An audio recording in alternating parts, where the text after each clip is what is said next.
Hey, this is Gene with Motoclops, and today we're going to do the unboxing of the 2024 RFN Ares Rally Pro DLX.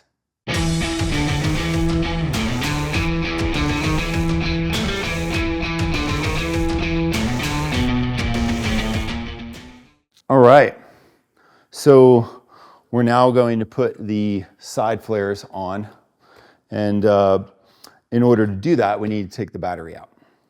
There's a wing nut right underneath the seat that you want to unwind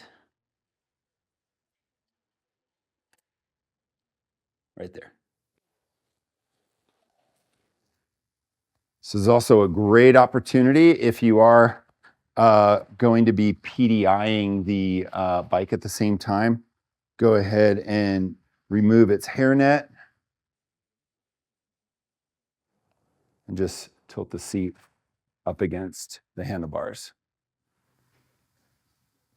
There is a chrome handle on the right-hand side, right in front of the battery.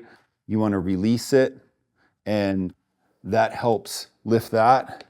And then the plastic battery cover comes off. The battery does ship with the battery power and BMS disconnected. So what you want to do, or what I like to do, is to hold that clamp, grab the handle, and just give a little bit of a tug, and the battery comes out. We'll just put it down right here. Now, in our white box, we've got the side panels. We're going to put the right one on first. What I like to do is there is a hook and a hole. So hook goes in hole. So we've got these two holes on the inside of the frame. You're going to take your 3mm single bolt without the washer. We're going to put it through that hole and just do a little bit of threading in. We don't want to create too much tension. We just want to get it in because we've got to move this around in order to line it up. Okay, and then you take your 4mm bolt and you put it through here. You can move the seat just a little bit to create some room to get the hole through, or to get the bolt through the hole.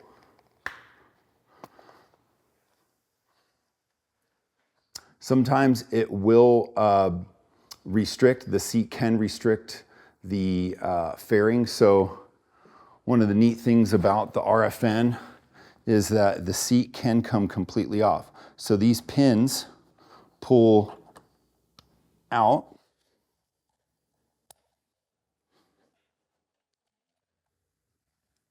and the seat can come completely off. We've got our 4mm.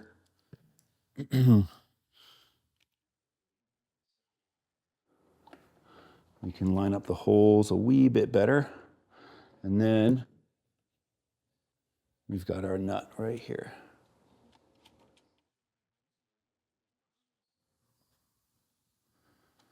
That is a 10mm nut, so we'll take our 10mm wrench and we will get this nice and tight. And then we'll take our 3mm and go ahead and cinch down that first one that we did. Now, these brass threaded inserts are just pressed into this plastic, so don't give it too much tension. No torque spec there, but just get it to where it doesn't feel like you're pulling the threads out. And then we're going to do the same on the left side. Great. So now we're going to do the left shroud. So again, hook into hole. I'm going to get our first screw in there. Ah! Scream in terror when it falls. As I mentioned on the other side, you just want to get some of the threads started so it makes it a lot easier to do this upper one. So this upper one is the 4 and the 10 millimeter nut. Not too tight.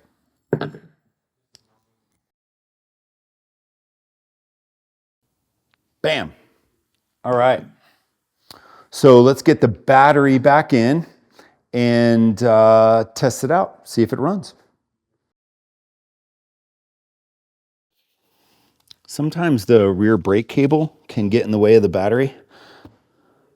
I'm going to snap the battery back in. Ooh, you want to hook the battery up. So this is very important. You want to connect the power first, okay? And then make sure that you press the green tab in to lock it. The reason for that is when you connect the BMS port, if the key is on or some other ignition is on, the BMS is what tells the battery to fire up. And if it's fired up and then you plug the power wire in, that could be bad. So we don't want to do that. We want to make sure that ignition is off. Best practices is to connect the power first and then the BMS, and then vice versa. When you want to remove the battery, you want to make sure the ignition is off, the BMS comes off first, and then the power, okay? So now with that in place, I'm gonna go here, press in the latch, and get our seat back on.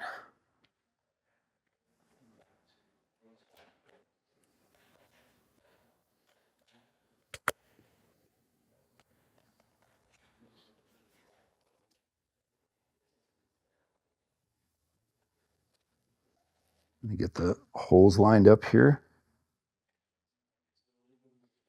Proving to be more challenging. Great. Pins are in, and then wing nut underneath the seat.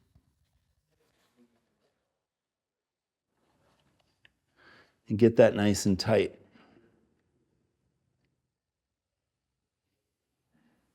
Okay. Let's see if she turns on. So key in, ignition on. The screen will show blank. Pull both levers in, and we are ready.